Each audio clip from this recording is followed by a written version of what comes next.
Ciao a tutti, sono Claudio e il caffè è la mia passione. Benvenuti nel mondo Illy. Oggi iniziamo così perché andremo a fare la recensione della Y-3, che è la macchina più economica per entrare nel mondo Illy. La premessa doverosa da fare è che Illy, appunto, come tutti saprete, è il nostro italianissimo storico brand del caffè, uno dei più famosi al mondo. Nasce a Trieste, si trova a Trieste e ha per sua caratteristica quello di fare solo miscela 100% arabica.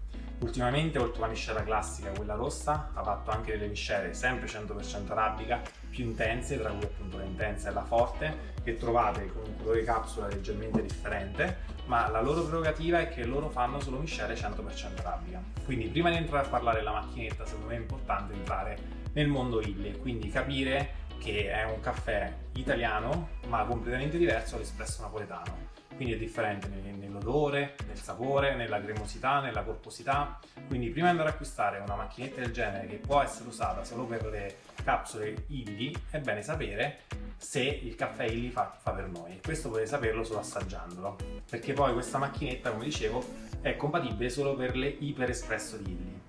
In realtà Barbara ultimamente, che è un produttore di caffè napoletano, ha fatto una compatibile per iper espresso di Illy, quindi l'unica alternativa se avete questa macchinetta è andare sulla compatibile di Barbaro se non vi trovate più bene con Illy. La Y-3 è stata fatta in tante versioni, adesso c'è la 3.3, poi c'è la 3.2, sostanzialmente sono tutte simili, sia nella forma, anzi direi identica, cambia qualcosa nel funzionamento dei tasti, che in base a come vengono premuti, in base alle combinazioni, creano e fanno attivare determinate funzioni, ma la recensione della macchinetta è la stessa, quindi non fatevi condizionare se trovate la Y-3.3 o 3.2, sono la stessa macchinetta. Questa macchinetta viene fatta in tanti colori, tra cui la rossa, che è la classica, la bianca, la nera, e c'è anche una celeste chiamata Amalfi. È una macchinetta entry level, costa molto poco, si trova tra i 59 e gli 89 euro, ma come dicevo la cosa importante è capire che funziona solo con le capsule Illy.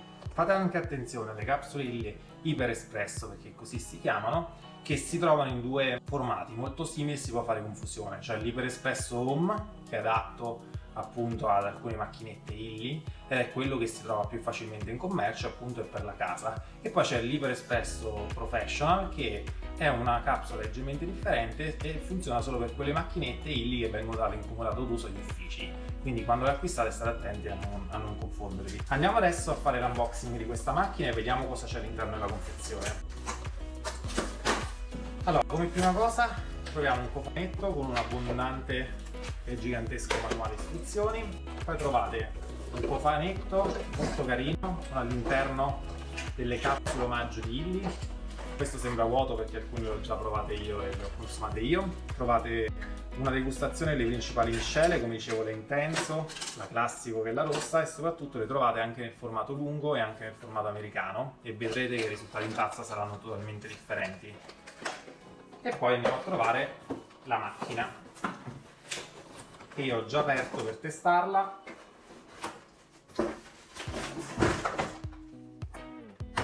Eccola qua. Come potete vedere è una macchina molto minima, è larga solo 10 cm e questo è quasi un record, è profonda 30 cm ed è alta circa 25 cm. Ha un serbatoio che va premuto così per sganciarlo, di 750 ml, quindi direi abbastanza piccolo, ha un cavo lungo 1 metro e ha una potenza di assorbimento di 850 watt, quindi diciamo mediamente bassa. Pesa 3,4 kg, quindi abbastanza leggera, e ha una pompa da 19 bar. Come spiegavo in altri video che vi invito a guardare, la potenza della pompa non fa la bontà di una macchina, è semplicemente la potenza necessaria per erogare con questo formato capsule e con questa macchina un buon caffè. L'inserimento capsule dall'alto con questo cassettino, io non amo troppo questa modalità, è un po' rugosa, un po' plasticosa e non mi dà quella sensazione di affidabilità.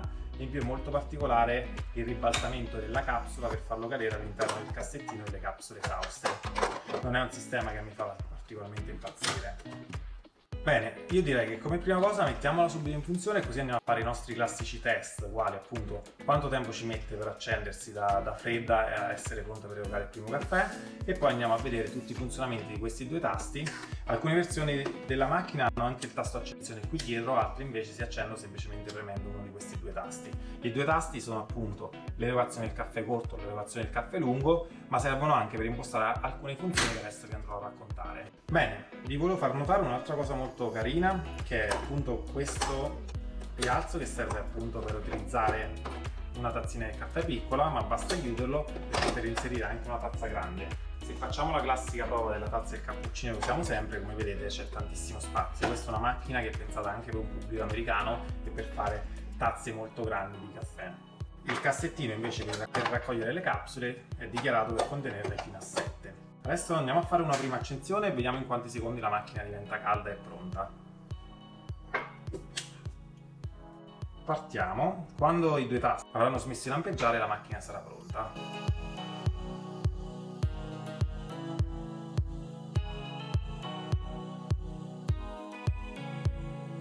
Perfetto, è pronta in 50 secondi, devo dire un risultato abbastanza buono e poi come spesso succede e come sapete se avete visto gli altri miei video, la tempistica di accensione della macchina per essere pronta all'erogazione del primo caffè è sempre proporzionale o tipicamente proporzionale all'assorbimento della macchina a 850 watt come questa ha fatto un tempo di 50 secondi che è un buon tempo, quindi la macchinetta può stare tranquillamente spenta perché in poco tempo diventa pronta. Bene, adesso andiamo a vedere le altre funzioni di questa macchina e che si attivano premendo questi tasti. L'erogazione di un caffè corto è preimpostato a una lunghezza di 25 ml, mentre il lungo arriva anche a 220 ml, che è appunto una tazza abbastanza grande.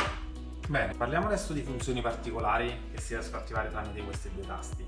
Se noi andiamo a inserire una capsula e andiamo a tenere premuto il tasto di erogazione e a rilasciarlo alla lunghezza del caffè desiderato, questo tasto andrà a memorizzare la lunghezza predefinita che noi abbiamo impostato. È una funzione molto comoda perché si riusciranno a registrare due lunghezze di caffè differenti che possono essere tranquillamente le preferite nostre, del nostro compagno, della nostra compagna in casa, e quindi basterà premere e la macchinetta saprà già che lunghezza di caffè dovrà erogare per soddisfare i nostri gusti. Questa è una funzione tipica anche dell'Nespresso come l'Inizia o l'Essenza Mini, se non l'avete vista vi rimando alla recensione. È una funzione comoda e sicuramente è facile da impostare, quindi basta tenere premuto nell'erogazione e rilasciare alla lunghezza predefinita.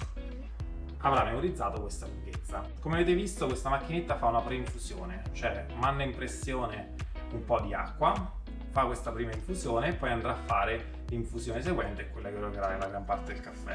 Un'altra funzione che si può attivare di questa macchina è quella relativa all'aumento e alla diminuzione della temperatura.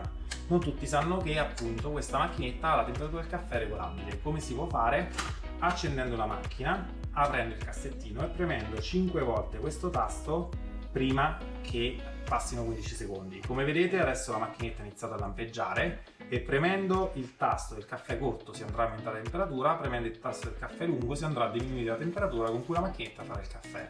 È un parametro un po' difficoltoso appunto come avete visto da regolare, ma in realtà può essere molto comodo per chi ama il caffè tanto caldo. Un'altra funzione importante è la decalcificazione della macchina che può avvenire in modo automatico.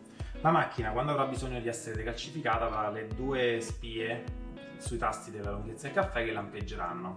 A quel punto a macchina spenta la si andrà ad accendere tenendo premuto il tasto caffè corto per 5 secondi, a quel punto inizierà a lampeggiare il tasto del caffè lungo.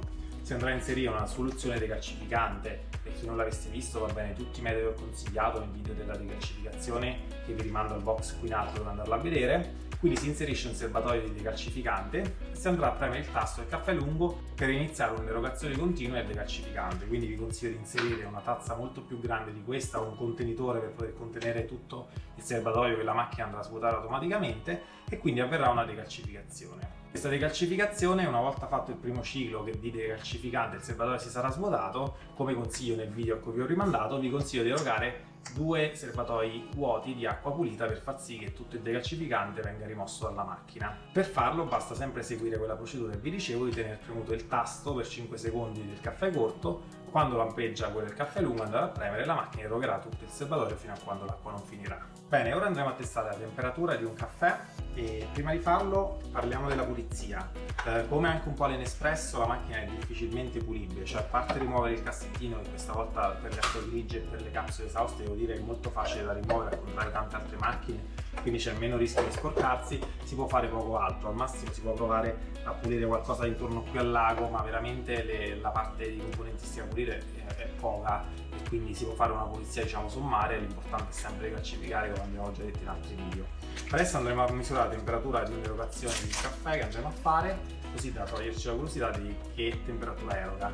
Io come dicevo ho lasciato la temperatura a quella preimpostata dalla macchina, ma se avete visto, come ho spiegato prima, come aumentare la temperatura, se vi piace un caffè più caldo potrete andarlo a erogare per fare un espresso più caldo. Andiamo a erogare e vediamo la temperatura. Preinfusione.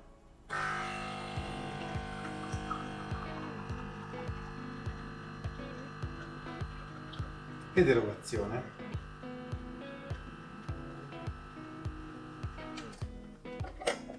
Andiamo a misurare la temperatura.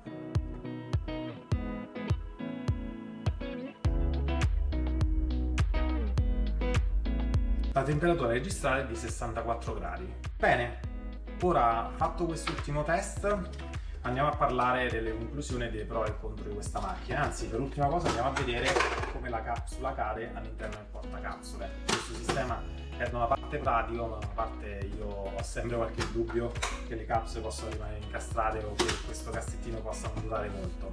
Passiamo alle conclusioni.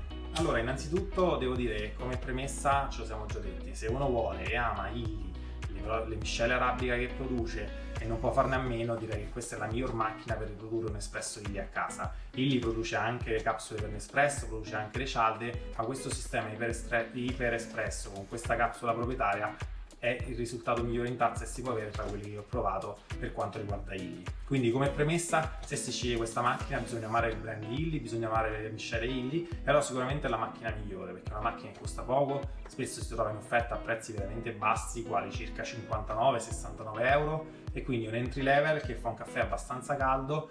Il caffè è buono se ti piace il mondo Illy, ed è una macchina che sia qualche difetto come il serbatoio piccolo, ma anche tanti pregi, è facilmente pulibile e in più occupa veramente poco e ha un bel design. Tra i difetti è che non si trovano le compatibili, a parte quella barba lanciata poco sul mercato. Se si ha questa macchina non si potrà fare nient'altro che Illy, che comunque produce questa capsula che è non riciclabile a meno che non la si apra. Infatti Illy vende anche un accessorio che simula uno schiaccianoci che permette di aprire la capsula, rimuovere il caffè e buttarne il contenuto nell'umido per quanto riguarda la polvere del caffè e nella plastica per quanto riguarda l'involucro in plastica. Quindi diciamo che è una macchinetta che lascia poche scelte. Io la consiglio per gli amanti del mondo Illy perché le altre macchinette costano molto di più e sinceramente dopo averle provate non è che portano un risultato in tazza migliore, ma come contro dico che bisogna essere appassionati del mondo di Illy e non aver curiosità a provare nient'altro, perché in questa macchinetta nessun'altra capsula può essere messa. Se questo video vi è piaciuto lasciate un like e soprattutto se avete qualche altra curiosità in merito a questa macchina, al mondo Illy o ad altre macchine, vi invito a guardare gli altri video sul mio canale, iscrivervi al canale e lasciarmi un commento qui sotto per qualsiasi domanda. Con questo vi saluto e alla prossima!